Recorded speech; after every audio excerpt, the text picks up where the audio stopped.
আওয়ামী লীগ মাঠে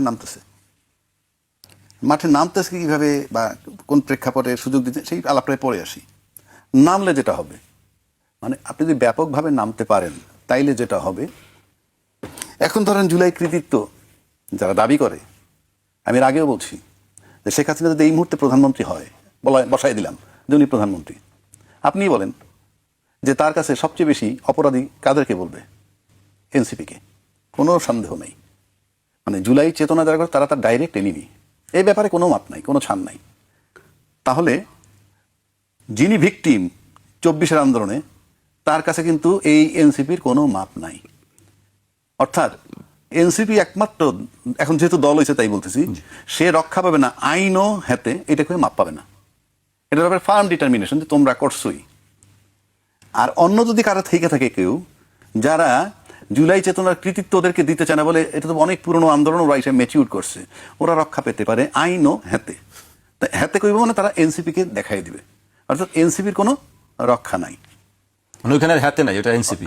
এনসিপি বলবে আইনও হাতে, বলার সুযোগই নেই তার, কারণ সে তো আইনও মানে তারা জানেই তারা কারা করছে, আর শেখ হাসিনা নিজেও জানে। সেই কারণে ওরা আইনও হাতে করে পার পাইব না, সে ইংরেজিতে বলবে হয়তো তখন, যেটা অর্থ আমি জানি। এখন আসেন যেটা বলতেছিলাম, তাহলে রেজাল্টটা কি দাঁড়াইলো? এখন মনে করেন যারা অন্য দল এনসিপি বাদ দিয়া যারা ক্ষমতায় আছেন বা যারা আছেন, তারা যদি ভাবেন যে আওয়ামী লীগ মাঠে এসে, আমি বলতেছি আসার প্রেক্ষাপট পরে বলছি, কেমনে আসতে পারতেছে নিষিদ্ধ থাকা সত্ত্বেও সেটা পরে, কিন্তু তারা যদি কেউ ভাবেন যে আজকে আওয়ামী লীগ মাঠে আনে, নেইমাও যায়, অসুবিধা কি? পিটাইব তো এনসিপিরে, পিটাইব তো জামাতরে। জামাতরে আর এনসিপিরে পিটাই যদি হজম করতে পারে, তাহলে তৃতীয় প্রশ্ন যে আসবে না, সংবিধানের বাইরে তোমরা নির্বাচনের ক্ষমতায় কেমনে, এই প্রশ্ন আসবে না, কারণ গ্যারান্টি নাই তো।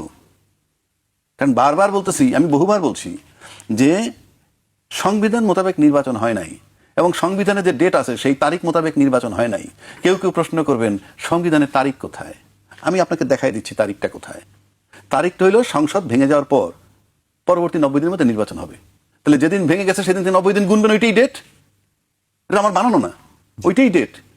তো সেই ডেটে নির্বাচন হয় নাই।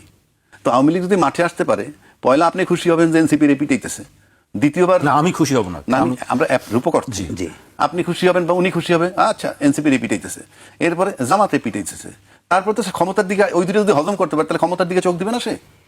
Not unlikely. এইবার আসেন, আসে কেমনে সে? রাজনীতি তো নিষিদ্ধ, যে রাজনীতিটা নিষিদ্ধ, যাদের কার্যক্রম নিষিদ্ধ, সে মাঠে আসে কেমনে? এটাতে অনেকগুলা বার্তা। যদি তারা প্ল্যান করে নামে যে আমরা নামবই, তাহলে তারা উপযুক্ত সময় মনে করতেছে। এটা দুইটা অপশন, জেলে গেলে যাব, আর নয়তো জেলে যাব না গ্যারান্টি, কিংবা জেলে গেলে অল্প দিন থাকতে হবে। অনেকগুলো নাহলে নামবে কেন?